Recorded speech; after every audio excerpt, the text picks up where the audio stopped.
In the last 24 hours, there were many noteworthy events in the Gaza Strip, including an IDF strike that was carried out only after American approval, but the target was not eliminated. President Trump declared that Hamas must start returning bodies of hostages, and it looks like that they are trying, even teaming up with the Red Cross to locate more remains as the IDF pulled back and allowed the search to proceed. Also, we'll take a look at what is the Egyptian interest behind the search for the remains and their fear of this agreement collapsing. In the northern arena, it was a dramatic day in Lebanon with targeted strikes and 2 eliminations, one of them especially unusual.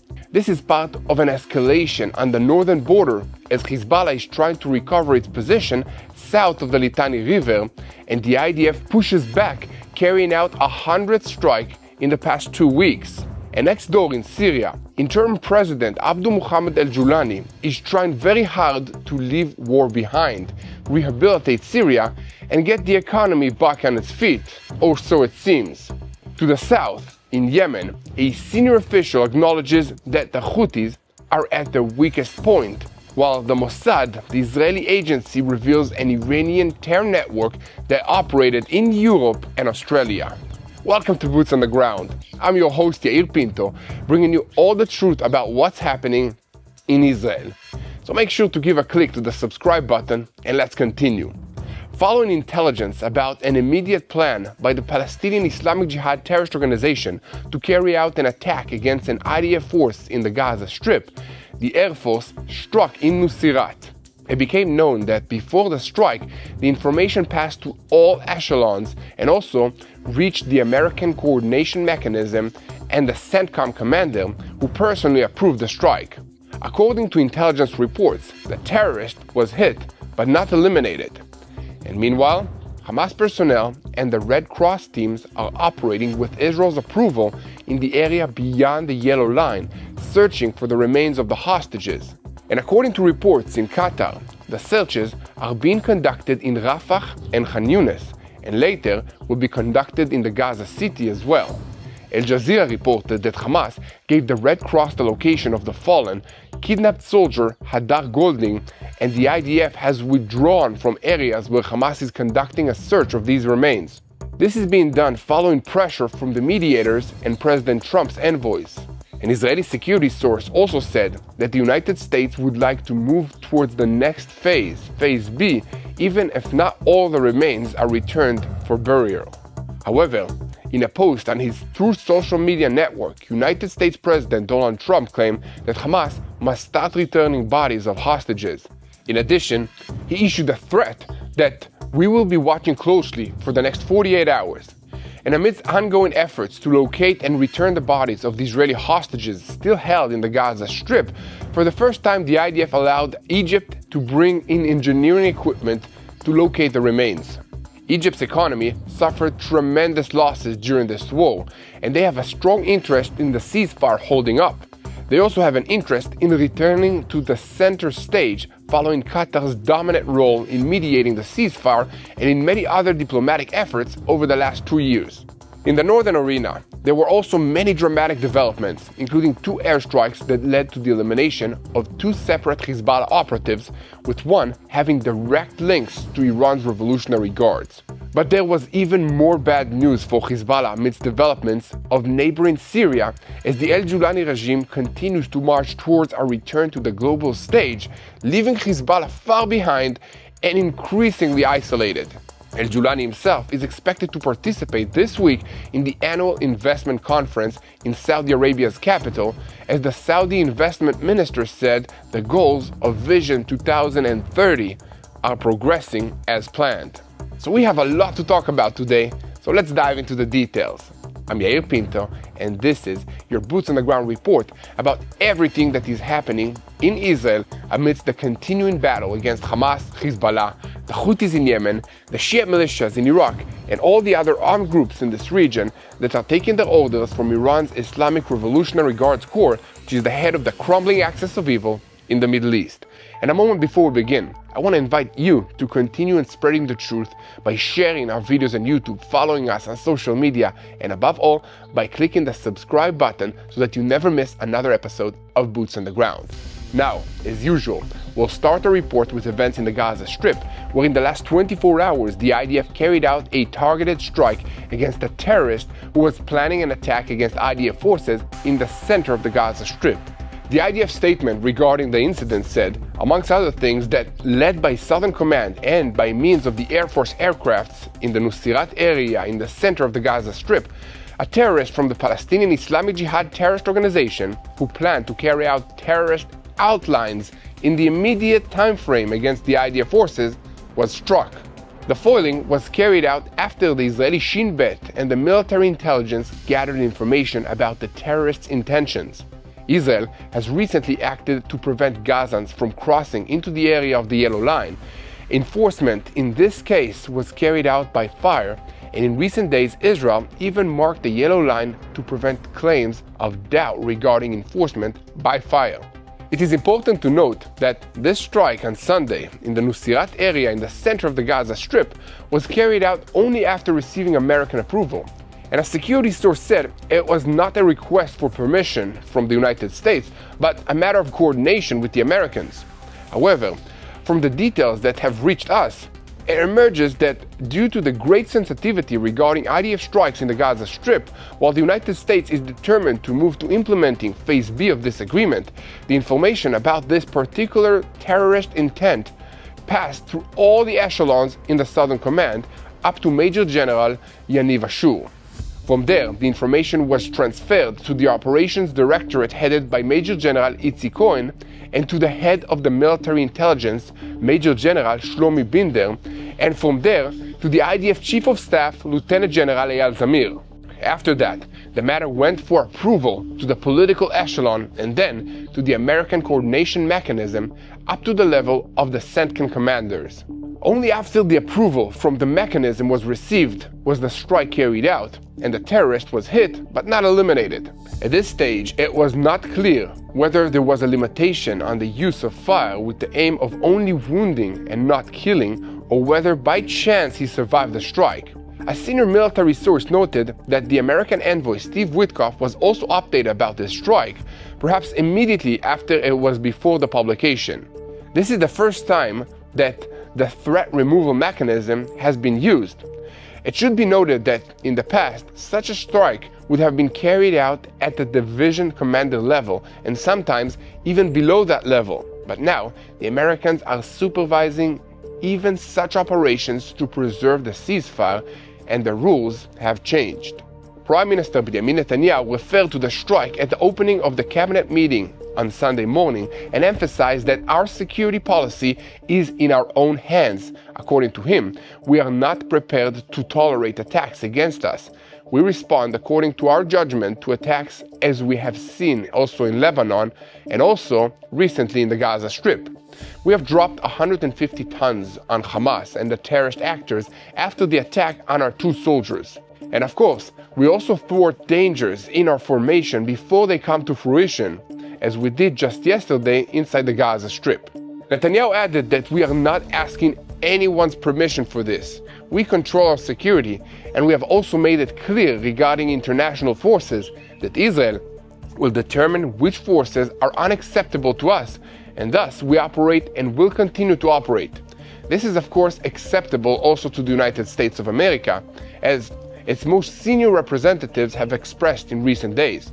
Israel is an independent state. We will defend ourselves by our own strength, and we will continue to control our destiny. Palestinian Islamic Jihad also had something to say about what happened, declaring that the IDF's claim is false and aims to justify its strikes and its violation of the ceasefire. We call on the mediators to bear responsibility, to fulfill their commitments to the ceasefire agreement, and to require the army to stop these strikes that lead to retaliatory responses.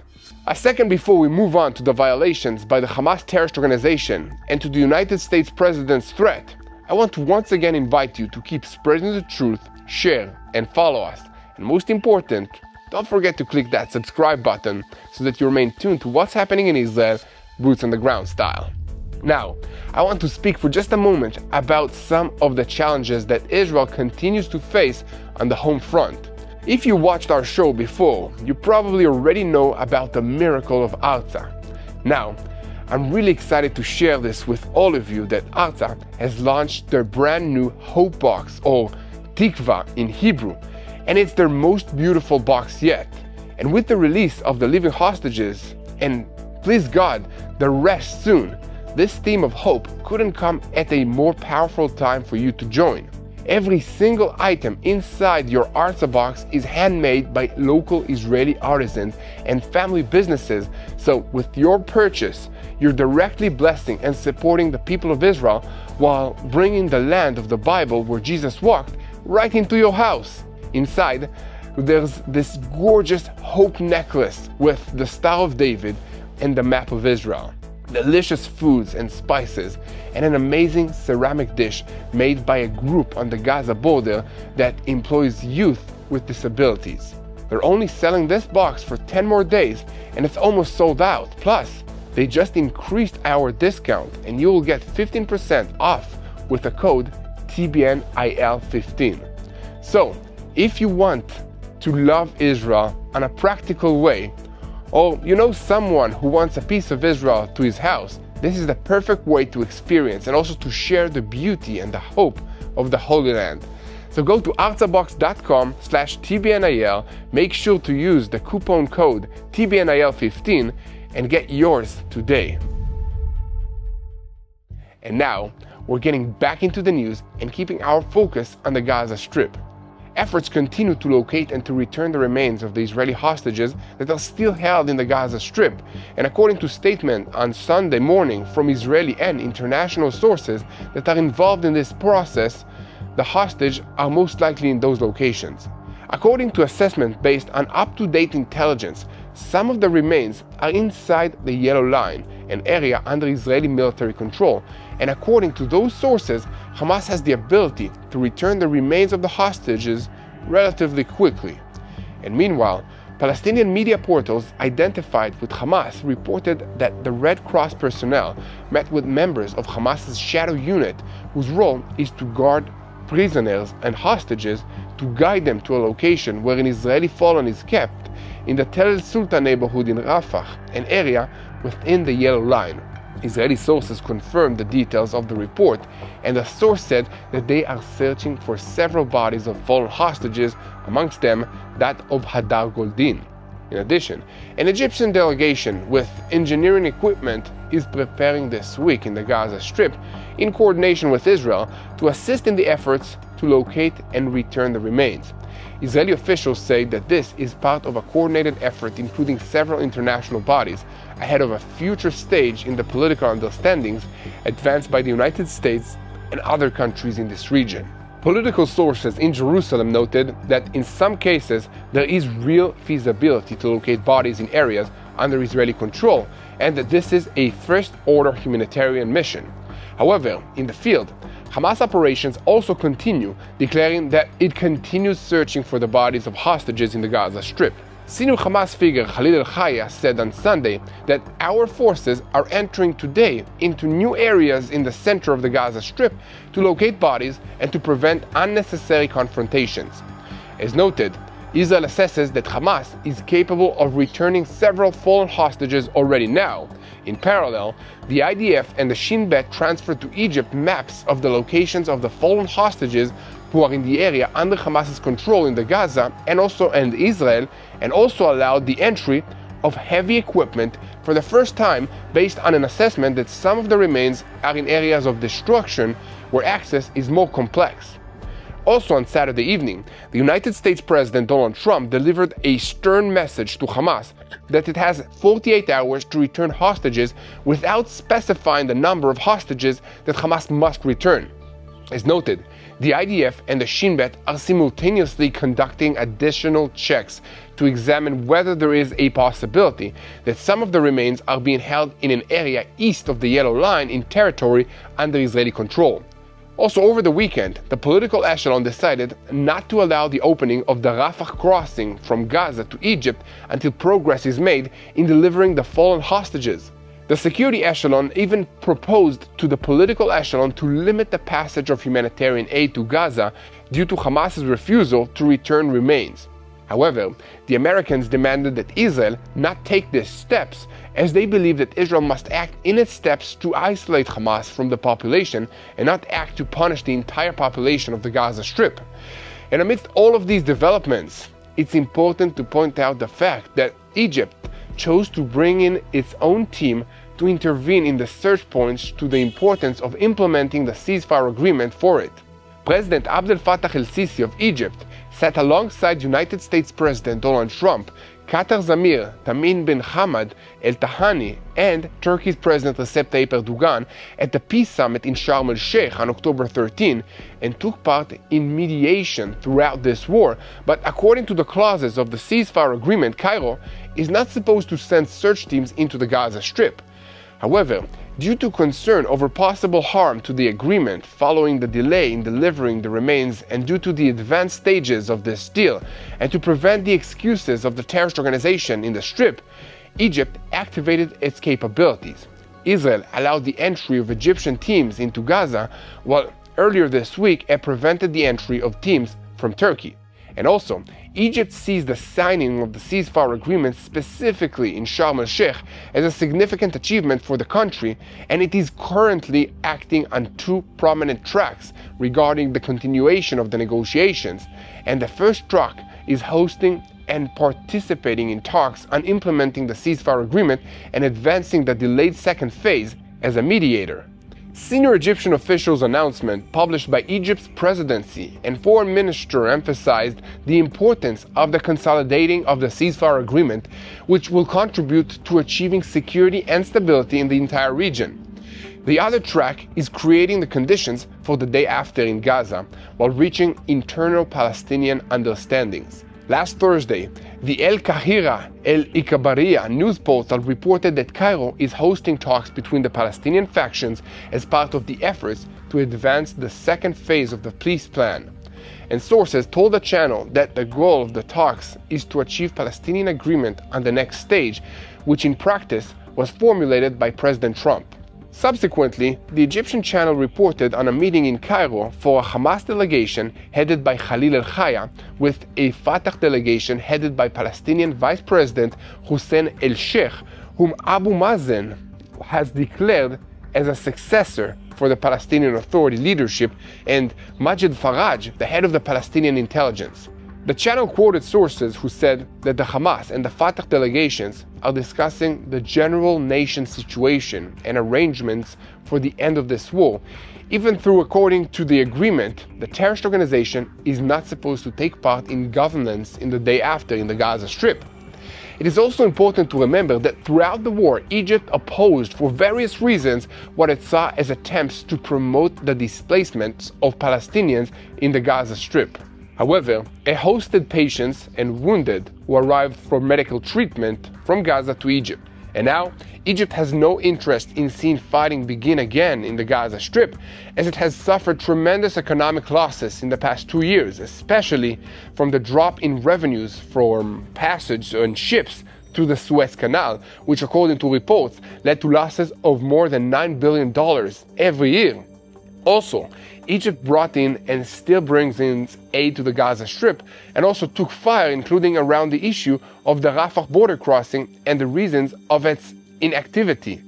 And amidst all of this, Egypt has been planning since before the agreement to host a reconstruction conference for the Gaza Strip once the war will end.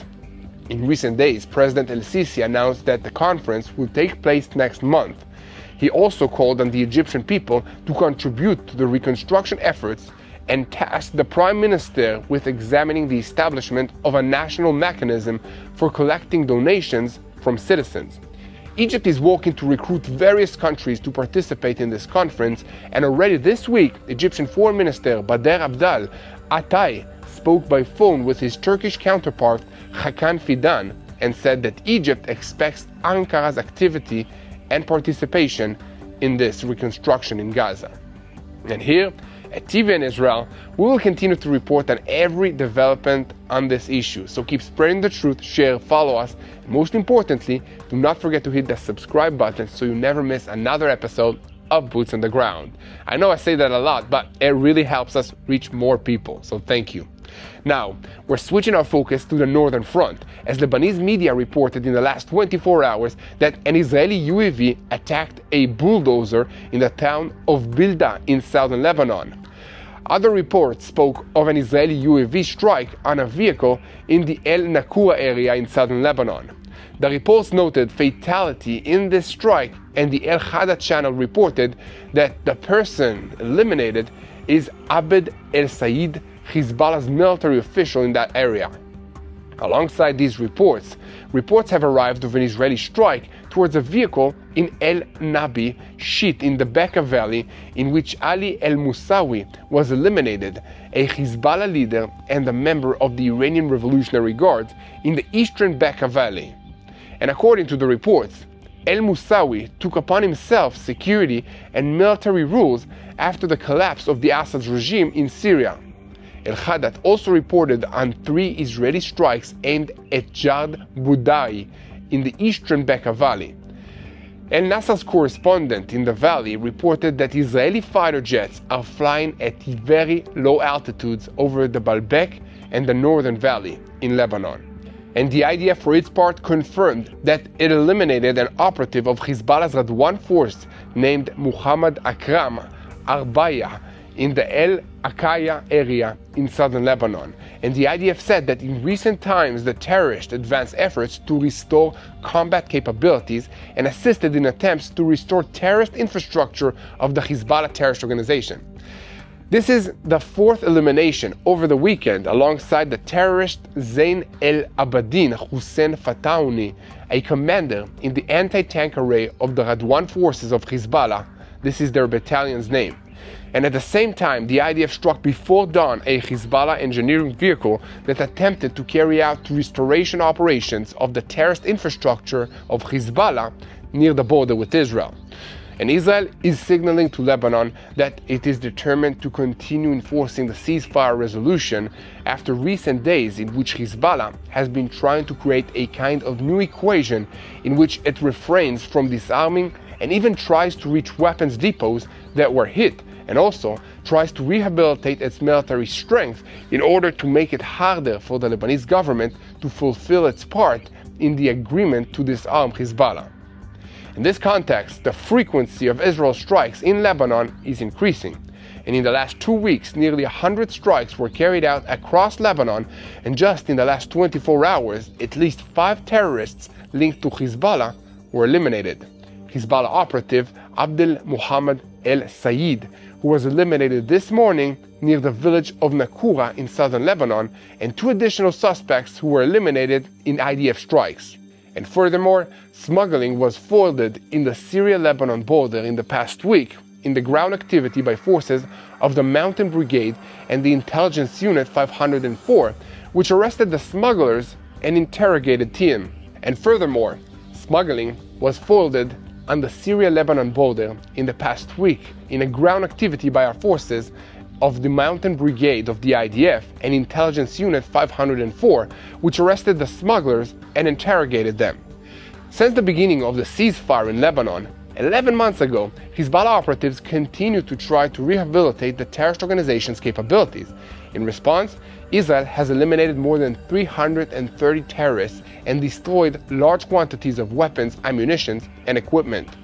It might also be said that in recent months, official elements in Lebanon strongly oppose the renewal of Hezbollah's capabilities and are trying to initiate various moves to disarm this organization. And here at TBN Israel, we will continue to bring you the most reliable and up-to-date information about what's happening in Israel, and for what we need from you to help us is that you will share and you will help us reach more people, because the enemies of Israel are investing so much efforts, so much money in sharing lies, and we need to share the truth to battle and win this war. So if you want to help us, like, leave a comment, share this video, and make sure to subscribe to TBN Israel. And the best thing to do is to pray for the situation. just so you know.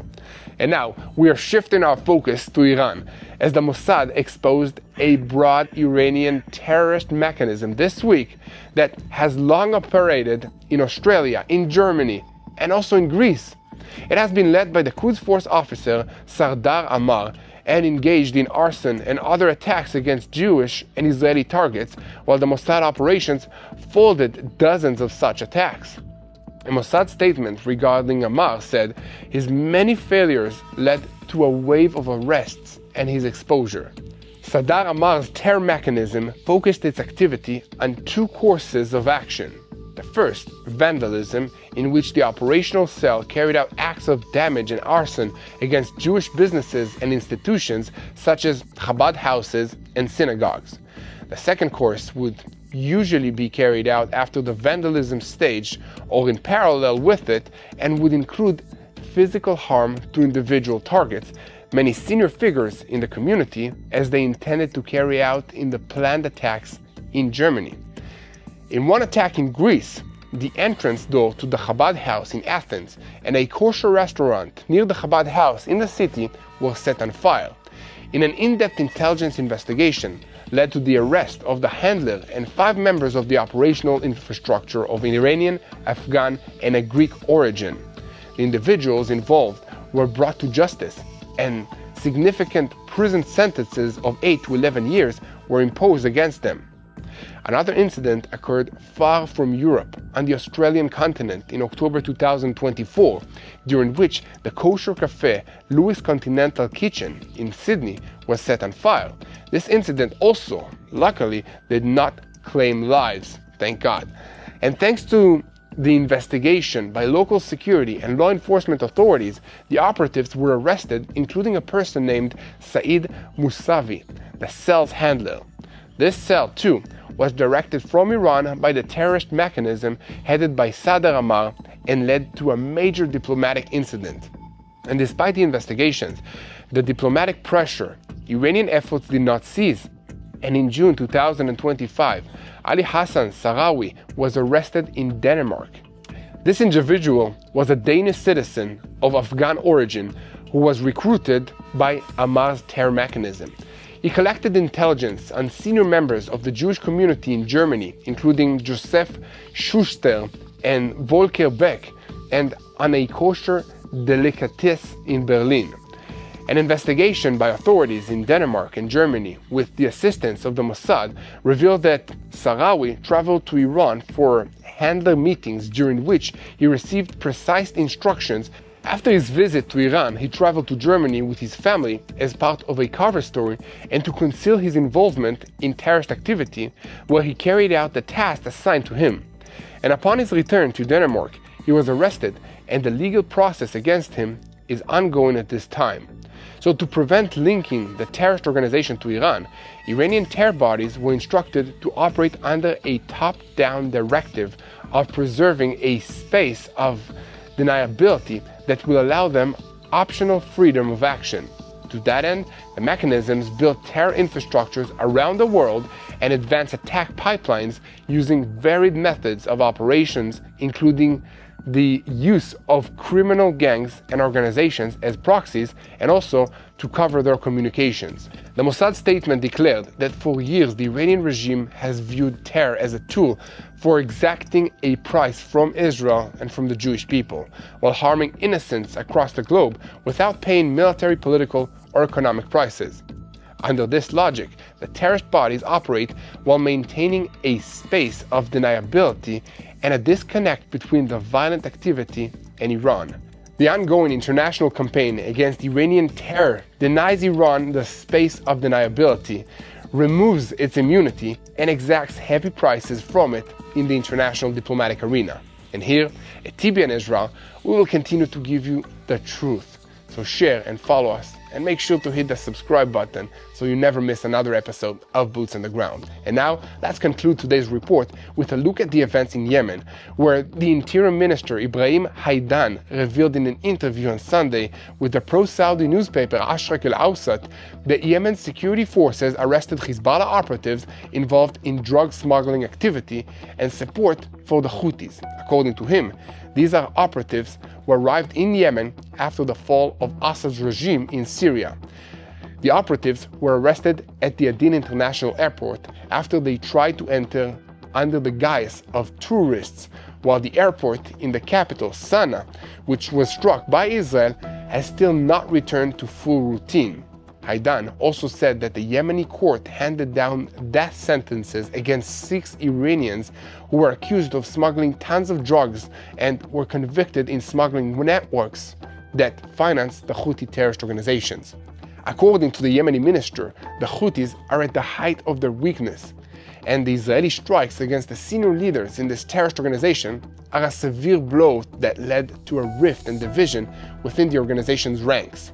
And according to security sources, assessments indicate that the Houthis feel exposed vis-a-vis intelligence mechanisms. Likewise, the recent strikes shook the Houthis, their security, and their technological infrastructure, and their jihad and communications arrays.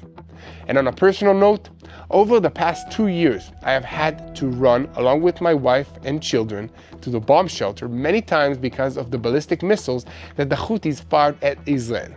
I was almost hit by one that managed to penetrate Israel's air defenses and landed near the Ben Gurion International Airport next to Tel Aviv in May.